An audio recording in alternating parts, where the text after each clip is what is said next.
అయినటువంటి ఓరుగల్లు అక్కా చెల్లెలందరికీ కూడా పేరు పేరున మహిళా దినోత్సవ శుభాకాంక్షలు. కొంతమంది ఇక్కడ అనుకుంటుండొచ్చు, మార్చి 8వ తేదీ కదా మహిళా దినోత్సవం, కానీ మార్చి 9వ తేదీ మహిళా దినోత్సవ శుభాకాంక్షలు చెప్తున్నారు ఏంది అని. ప్రపంచం అంతా మార్చి 8వ తేదీ మాత్రమే మహిళా దినోత్సవం, కానీ భారతదేశంలో ప్రతి నిత్యం కూడా మహిళా దినోత్సవమే.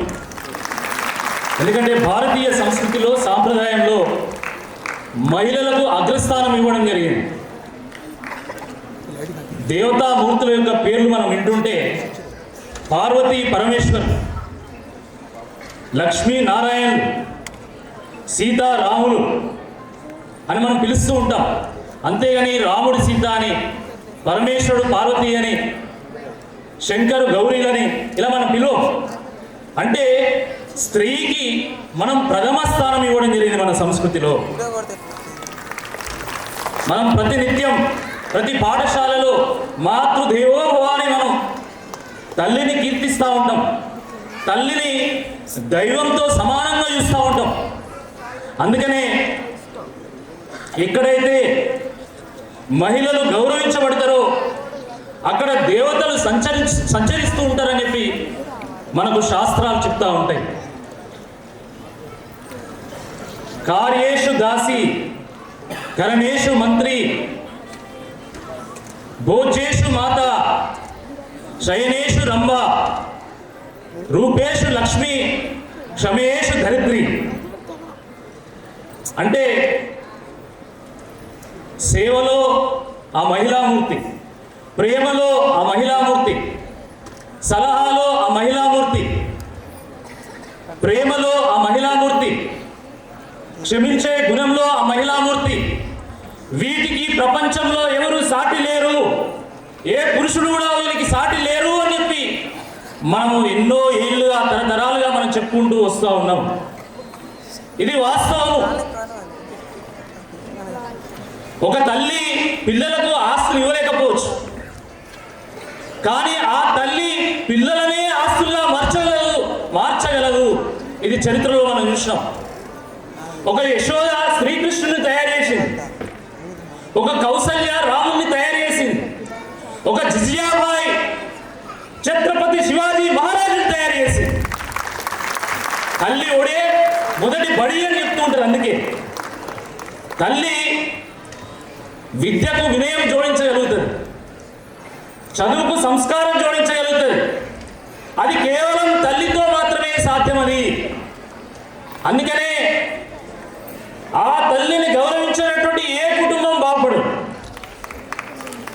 ఆ మహిళలని గౌరవించినటువంటి ఏ దేశం కూడా ఎదగలేదు. మన పక్కన ఉన్నటువంటి అటు పక్కన ఇటు పక్కన ఉన్నటువంటి 2 దేశాలు మనం చూస్తున్నాం. వాళ్ళు మహిళలను గౌరవించలేరు కాబట్టి ఈరోజు భారతదేశంతో పోటీ పడలేక ఈరోజు చితికలు పడతా ఉన్నారు. మిత్రులారా,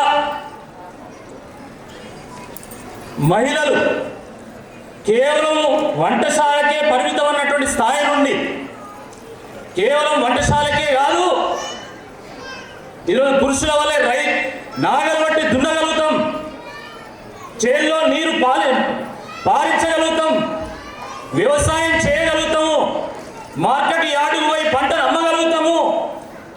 కేవలం ఇది మాత్రమే కాదు, ఆకాశానికి వెళ్ళగలుగుతాము, అంతరిక్షానికి వెళ్ళగలుగుతాము, మిసైళ్ళను తయారు చేస్తామని చెప్పేసి ఈరోజు మహిళలు ప్రతి రంగంలో కూడా వాళ్ళు ప్రూవ్ చేస్తూ ఉన్నారు. సో చాలా మంది ఈ కార్యక్రమం ప్రారంభమయ్యేటువంటి ముందు చాలా మంది ఫోన్లు చూస్తున్నారు. ఎందుకు ఫోన్లు చూస్తున్నారు అంటే క్రికెట్ నడుస్తున్నది ఇప్పుడు.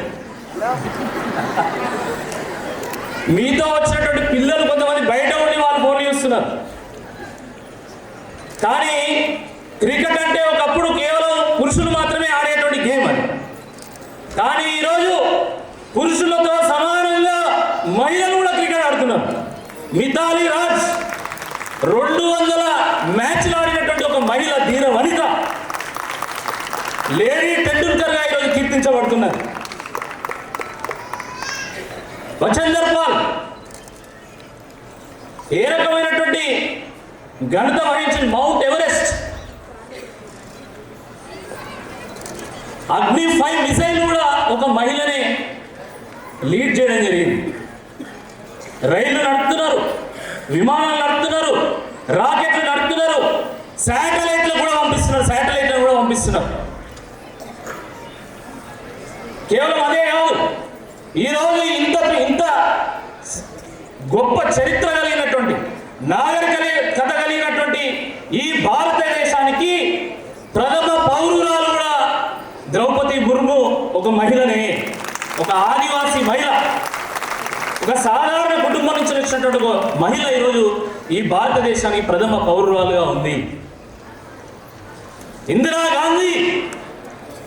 ఇందిరాగాంధీ గారు ప్రధానమంత్రిగా వారు పనిచేసినటువంటి సమయంలో పాకిస్తాన్ 2 ముక్కలు చేసి, ఒకటి పాకిస్తాన్గా ఇంకోటి బంగ్లాదేశ్గా చేసి ప్రతీకారం తీర్చుకున్నటువంటి ఒక గొప్ప మహిళ ఇందిరాగాంధీ గారు.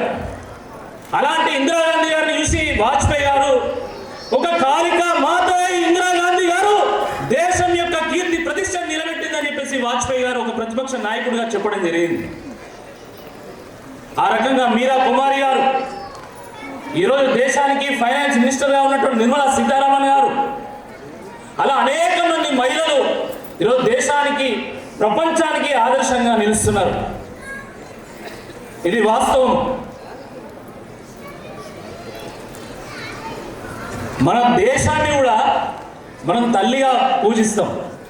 భారత్ మాతాకి జై, తెలంగాణ తల్లికి జై అని మనం అంటుంటాం. అంటే ఒక దేశాన్ని, ఒక ప్రాంతాన్ని కూడా మనం తల్లిగా కొలిచేటువంటి ఒక గొప్ప ధర్మం మన సనాతన ధర్మం, గొప్ప దేశం మన భారతదేశం. మనందరం కూడా గర్వించాలి. అయితే ఈ దేశంలో కూడా కొన్ని అనాగరికమైనటువంటి విషయాలను మనం చూస్తూ ఉన్నాం. ఎందుకంటే మన దేశాన్ని అశోకుడు పరిపాలించిండు, కాకతీయులు పరిపాలించిండు, రాష్ట్రకూటులు పరిపాలించిండు, చాళుక్యులు పరిపాలించిండు. కానీ కొన్నేళ్ల పాటు ఆ ఇంగ్లీష్ వాళ్ళు, మొఘళ్ళు, నిజాలు కూడా పరిపాలించింది. కాబట్టి అప్పటి నుండి మహిళ ఒక ఆట వస్తువుగా, ఒక విలాసవంతమైనటువంటి వస్తువుగా చూడడం జరిగింది. దానివల్ల కొన్ని అనాగరికమైనటువంటి విషయాలు మన సమాజంలో కూడా, మన దేశంలో, మన ప్రాంతంలో, మన వరంగల్లో కూడా మనం చూస్తూ ఉన్నాం. ఇది చాలా దురదృష్టకరం. భ్రూణ హత్యలను మనం చూస్తూ ఉన్నాం. మీరు ఏమనుకోకపోతే ఒక మాట నాకు చెప్పాలన్నది, దానికి మహిళలు కూడా కొంత కారణమే. మన ఇంట్లో మహిళలు కూడా ఆడపిల్ల పుడుతుందంటే బాధపడుతూ ఉంటారు. గర్భంలోనే ఉండగానే అసలు ఈ పాప గర్భంలో పెరగాలా వద్దా అని నిర్ణయం తీసుకుంటారు. మనం ఆత్మ పరిశీలన చేసుకోవాలి. ఆడబిడ్డగా మనమే ఆ శిశువుని చంపేటప్పుడు ఒక ప్రయత్నం చేస్తాం. మనం కూడా ఒక కారణమే. వరకట్నం విషయంలో కూడా ఇంట్లో ఉన్నటువంటి అత్తనే నువ్వు కట్నం చేయలేదని చెప్పేసి కొన్ని సందర్భాల్లో ఆ తల్లిని ఇబ్బంది పెడతా ఉంటాం. మనం కూడా ఒక కారణమే. కాబట్టి మహిళా సాధికారత, మహిళా అభ్యున్నతికి మనం కూడా కొంత తోడ్పాటును అందించాల్సినటువంటి అవసరం ఉంది అని చెప్పి ఈ సందర్భంగా నేను గుర్తు చేస్తా ఉన్నా. తప్పకుండా ఈ 33% రిజర్వేషన్ ఏదైతే మన ప్రభుత్వం తీసుకొచ్చిందో అది కూడా మహిళా సాధికారతకు తప్పకుండా ఉపయోగపడుతుందని చెప్పి నేను భావిస్తా ఉన్నాను. ఒకటే నిమిషం నేను మాట్లాడి ముగిస్తాను. మీరు శ్రీనివాసరావు గారు అద్భుతమైనటువంటి సేవా కార్యక్రమాలు చేస్తూ ఉన్నారు. దాంతోపాటు అత్యద్భుతమైనటువంటి విషయం ఏంటంటే రాణి రుద్రమాదేవి పేరు మీద ఈరోజు జాతీయ అవార్డ్స్ మన ఓరుగల్లు కేంద్రంగా ఇవ్వడం. రాణి రుద్రమాదేవి 80 ఏళ్ల వయసులో ఆమె యుద్ధం చేసింది, పాండవులను ఓడగొట్టింది, అదేవిధంగా యాదవరాజులను ఓడగొట్టింది, ఇంకో సామ్రాజ్యాన్ని కూడా ఓడగొట్టింది. 400 సంవత్సరాల పాటు ఓరుగల్లును కేంద్రంగా తీసుకొని కాకతీయులు మొత్తం దక్షిణ భారతదేశాన్ని పరిపాలించింది. ఇది సామాన్యమైనటువంటి విషయం కాదు. ప్రపంచంలో 20 ఏళ్ళు పరిపాలించినటువంటి రాజులను చూసినాం, 50 ఏళ్ళు పరిపాలించినటువంటి రాజులను చూసినాం, 100 ఏళ్ళు పరిపాలించినటువంటి రాజులను చూసినాం. కానీ 400 సంవత్సరాల పాటు రాజ్యాన్ని పరిపాలించినటువంటి ఏకైక సామ్రాజ్యం కాకతీయుల సామ్రాజ్యం. అలాంటి కాకతీయుల సామ్రాజ్యానికి వన్న తెచ్చినటువంటి రాణి రుద్రమాదేవి కాకతీయుల 3G పాలన, గుడి, గ్రామము, గొలుసుగట్టు చెరువు, ఆ 3G పాలన నేటి 5G యుగానికి బాటలు వేసిందని చెప్పడంలో ఎటువంటి అనుమానం లేదు.